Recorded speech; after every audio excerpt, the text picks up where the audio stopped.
কাঁচকলার চপ বানাবো, তার জন্য কাঁচকলাগুলো নিয়ে নিলাম, নিয়ে ছোট ছোট টুকরো করে কেটে নেব। এরপর আলুগুলো ছোট ছোট টুকরো করে কেটে নিয়ে একসাথে এগুলো ভালোভাবে সেদ্ধ করে নেব। সেদ্ধ করার আগে এই জলের মধ্যে দিয়ে দিলাম 1 চামচ হলুদ গুঁড়ো। তারপর এগুলো ভালোভাবে সেদ্ধ করে নেওয়া হয়ে গেছে। এরপর ভালোভাবে খোসা ছাড়িয়ে পরিষ্কার করে নিলাম।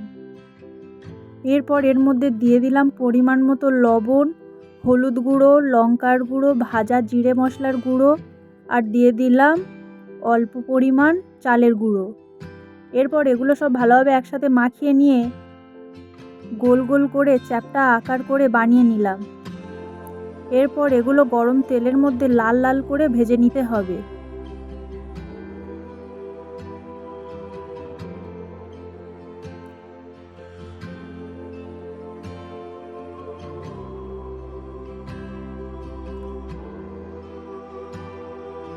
এগুলো সুন্দরভাবে লাল লাল করে ভেজে তুলে নিলাম।